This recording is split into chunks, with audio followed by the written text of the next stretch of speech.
Israeli सेना को मार रहे 40,000 आत्मघाती।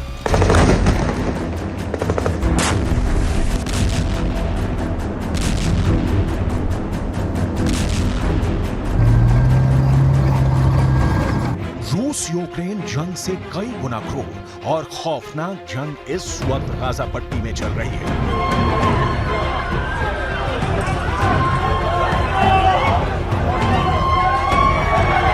7 अक्टूबर से शुरू हुई जंग में बेशक हमास के 12 से ज्यादा टॉप कमांडर्स को इजरायली सेना ने मार दिया हो,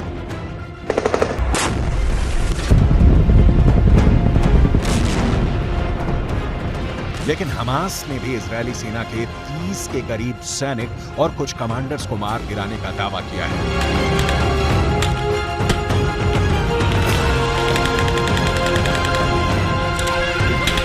यहां तक कि हथियार और तकनीक के मामले में कमजोर समझे जाने वाले हमास ने सुरंग युद्ध में इजरायल की आईडीएफ को पूरी तरह से घेर लिया है।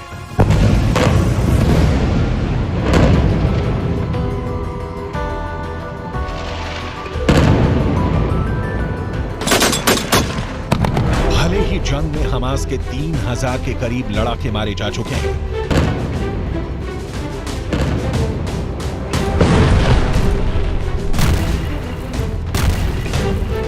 भले ही हमास के 35 के करीब टॉप और जूनियर कमांडर मारे गए हों, लेकिन अभी भी 500 किलोमीटर के एरिया में फैली हमास की 1300 सुरंगों में 40,000 से ज्यादा हमास के आत्मघाती लड़ाके इजरायली सेना पर बहुत बड़े हमले करने के लिए तैयार बैठे हैं।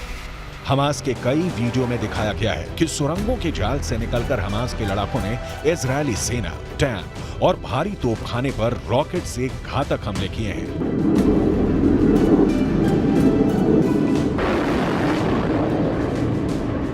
हम आपको दिखाने जा रहे हैं कि कैसे 29 अक्टूबर के बाद से अचानक हमास और हिजबुल्लाह मिलकर इजरायली सेना पर जबरदस्त पलटवार कर रहे हैं।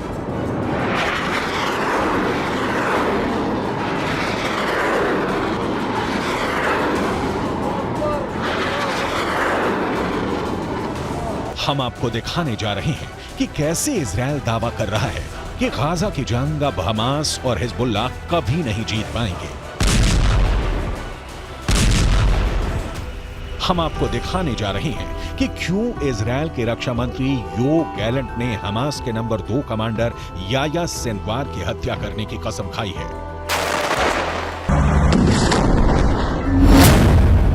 गाजा युद्ध का मास्टर माइंड हमास का नंबर 2 कमांडर। कुल अल-इहतिमालात फी जबहतिना अल-लुबनानिया मफ्तूहा।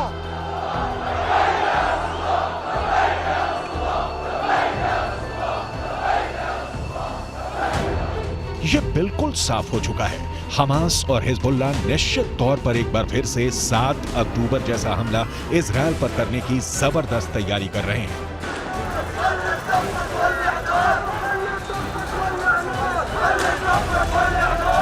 अमेरिका की CIA, इजरायल की मोसाद और बिन शेख खुफिया एजेंसियों ने साफ तौर पर चेतावनी दी है कि इस वक्त हमास ज्यादा से ज्यादा इजरायली हमलों को झेलने की कोशिश कर रहा है।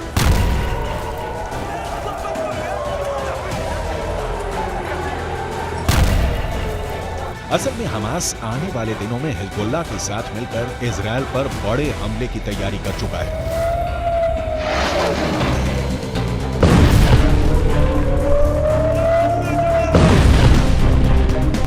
खबर के मुताबिक हमास गाजा सिटी के अंदर भयानक तबाही मचाने की पूरी तैयारी 2 हफ्ते पहले ही कर चुका है।